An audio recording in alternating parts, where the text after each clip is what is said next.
Welcome to the 2025 Basin City Freedom Rodeo pre-show. I'm Clay Noel, and it has truly been my pleasure to take you into the mindset of some of the industry's top athletes over the last few days. But before we get too far into things, I want to take a moment and dedicate this pre-show to the late and great Mr. Doug Elliott. He was one of the 8 people that founded the Basin City Freedom Rodeo in 2020. He touched my life and so many others with his joyous demeanor and servant's heart. God bless you and keep you, Doug, for all that you did to love on those around you. So let's honor Doug with something that he loved, a rodeo. Even though we are winding down, we are not done yet. So before we kick off Performance 3, let's take a look at what has been leading it over the last few nights. Starting off in the bareback riding, Jacob Lees on Bridwell Pro Rodeo's Ted was 86 points with his strong and consistent feet last night. Then moving on to the steer wrestling, Thursday morning in slack, we saw Dalton Massey come out with a fast time of 3.7 seconds. Then in the team roping, it was a set of brothers Wyatt Bray and Peyton Bray with a time of 4.3 seconds. Then moving on to the saddle bronc riding, Chase Brooks was 87.5 points for a picture-perfect ride on Corian Lang's Barmaid. He said it was his best horse of Cowboy Christmas. In the breakaway roping, we saw Cheyenne McCartney again in slack Thursday morning come out with a fast time of 2.5 seconds, and that is held through the last 2 performances.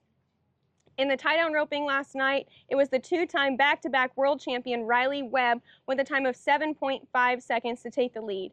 And again, Miss Brianna has held that #1 spot in the barrel racing with a time of 16.9 seconds that is held since slack Thursday morning. But we did see our second 16 time break into it last night from AC Pinkston. She was a 16.98. In the bull riding, Sam Sutherland, the Aussie, came out and was fast and forward on Corian Lang's horse of the same name for a score of 85.5 points. Don't go away, because when we come back after this break, we're going to dive into one of the cowboy defenders that you have been seeing in the arena all week. Hey guys, I'm KJ and this is Becca, and we're with Cattle Drive Drink Company, and we're going to be down at the Basin City Rodeo the 3rd, 4th, and 5th, and we're so excited to keep you guys caffeinated. We've got Red Bull, coffee, lemonade, Italian sodas, and we can't wait to see you guys. Basin City Hollow Horse Hat Company is back again, 2025. We are here. We're getting set up. Come check out our selection of straw hats, felt hats. We're going to be here all 3 days of the rodeo, having a blast. Come see us. Welcome back into the pre-show. Here with me, I have one of your cowboy protectors that has been a part of the Basin City Freedom Rodeo for 5 years, and this is a special night for him because this is the final time that he will ever step around a bull in this arena. Mr. Ryan Manning. Ryan, thank you so much for joining me. Thanks for having me. Appreciate it. So what are you feeling going into your final night here? I'm feeling just excited, really, because we have the A team of pen of bulls, and we have some really good guys coming to get on. So above all, I kind of put the final year stuff to the side and just am excited for the lineup that we have, really.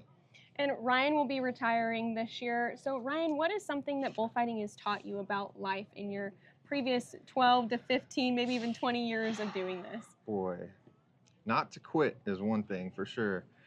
Because it doesn't come easy. You don't just buy a pair of cleats and the next day you get a whole run of rodeos. You gotta hit the practice pins, and you gotta earn your keep and work your way up. So not to quit, and if it's something that you want, to keep driving for it no matter how long it takes. So. Mm-hmm.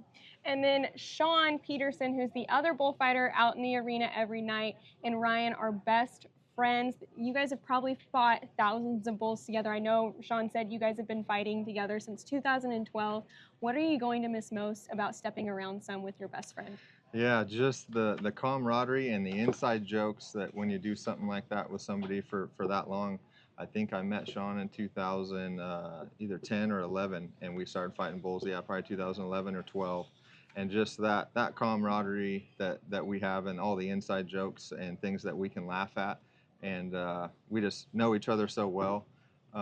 It just makes it that much funner, really fun fighting bulls with him. So. And you have some beautiful daughters, a smoking hot wife. So what is retirement going to look for the 4 of you guys? Well, it's going to look like a lot of those 3. I know that. So we're going to go to a lot of barrel races and still a lot of rodeos. Obviously, my wife Rebecca's on the committee here now as the queen director. So super proud of her and excited for her future. And volunteer. She's got a real volunteer spirit, so I'm there to just support her. She supported me for almost 20 years here, so in fighting bulls and video, and she's videoed tens of thousands of bulls probably for me. So just so we can learn and get better. So for me to start returning that favor, that starts now. So I'm excited. Mm-hmm. And what advice would you give this next generation of bullfighters that are coming up? Boy, exactly what I said a minute ago, just to not quit. We have kids come up to us at a lot of rodeos, and almost every rodeo we go to, we have somebody come up to us, a young kid, and is an aspiring bullfighter, and it's a long road ahead. It's not something that's going to happen quickly. So yeah, that's the advice I would give, is just be patient and work hard and be humble. So. Mm-hmm. And I know you mentioned that you're excited for tonight's list of contestants that are out tonight. Are there any specific bulls that you're excited to step around for one final time? You know what? I think it's Speed Dial's a black bull that Stetson Wright was just 92.5 on, and just the last week in Reno. So super excited to see him in person from about 8 feet away. So it's super excited to see his super ranked bull, obviously, if you can be that many points on him. So excited to see him. Mm-hmm. Well, we are so excited to watch Ryan for one final time here in Basin City. I'm going to go let Ryan get warmed up, but when we come back after this break, we're going to delve into some of the contestants to keep an eye on tonight. Royal Family Farming is my family. It's a big family of many generations of farming, where we're growing a diversified set of crops, from what the ruminants give us in the protein, dairy and beef, from fruits and vegetables, and a lot of the further processing that goes into that. The reason that's significant is because we are taking regenerative ag to a real scale, where we take these big farming operations and we're incorporating them together to be more regenerative, to work within the natural symbiosis that's going to have effect when you include the soil with the ruminants, with the worms, and with the other natural ecosystem to help us be more closed loop and more sustainable for long term. Over the last 2 nights, we have seen a clash of contestants all vying for a paycheck to get ahead in the world standings. But I want to take a moment and look at some of those contestants that could move into the pay window in tonight's performance. Starting off in the bareback riding, Gavin French versus Mary from Bridwell Pro Rodeo. This is a rematch. Gavin got on this horse in Reno and was 84.5 points. So I'm curious to see if his game plan will be the same or if he's going to do something different on that horse tonight.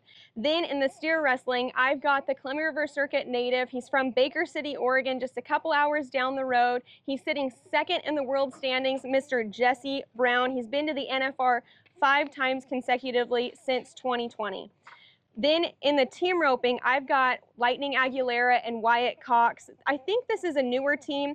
Lightning has been to the NFR once, and he's currently sitting 8th in the PRCA World Standings. Then you've got Wyatt Cox. He's 17th in the PRCA World Standings. So that tells me that they haven't necessarily been roping together all year, but they're such consistent cowboys that I think they could come out and do something great tonight. Then in the saddle bronc riding, I'm going to go with the underdog, Mr. Ian McGivney on Dirty Banana from Corey and Lang. This cowboy's from Casey, Wyoming, so definitely cowboy country. This horse, Stetson Wright, was 84.5 points on in Reno a couple weeks ago. So we know she's bucking good and she's feeling good. And this cowboy, Ian McGivney, is kind of sticky from what I've been told. So he's 18th in the Mountain State circuits right now, and his average is 77 points, but that doesn't necessarily mean that he's going to come out and do that tonight. So I think he can come out and be fast and consistent on this horse tonight. Then in the breakaway roping, I've got another NFR breakaway roping, so National Finals breakaway roping contender, Miss Josie Connor. She has been there multiple times, 3 times specifically. She's currently sitting second in the WPRA World Standings, and she's won almost $70,000 only on 22 rodeos. And we all know that this is a common thing, but not all rodeos are doing equal pay for the breakaway roping. So for her to get that far ahead that quickly tells you how consistent she has been this year. Then moving on to the tie-down roping, I've got Joel Harris. He was at the NFR for the first time last year. He's currently sitting 11th in the PRCA World Standings. He's won about $65,000, a little under that. And he's just another consistent cowboy that I think if he can come out and be smooth tonight, he's going to move into the money. In the barrel racing, I've got another Columbia River Circuit native, Megan McLeod Sprague from Marsing, Idaho. She is currently sitting 5th in the WPRA World Standings, 4th in the Columbia River Circuit standings. She's hot off a win down in Livingston, Montana that just got over yesterday. So I'm sure that cash is quickly flowing into her account. So I think she's on a streak. She was also 2nd at the Cody Night Rodeo in Cody, Wyoming. So I think her horse is feeling good and running good. And those are kind of similar pins a little bit to here. So I think she can come out and do it great tonight. Then to round things off in the bull riding, I've got Tristan Mize on Hell Yeah Roscoe, again from Corey and Lang. This is a Bryan, Texas cowboy and an NFR bull. And this bull has only been ridden twice in the last 2 years. Tristan is currently 17th in the PRCA World Standing, so he's just right outside that top 15 bubble. So we know he's fighting right now. He's battling it out to try and get into the top 15 before the conclusion of the 2025 season at the end of September. That is a look at some of the most prominent contestants that are out tonight, but we are moments away from letting Freedom Rodeo for the final time here in Basin City in 2025.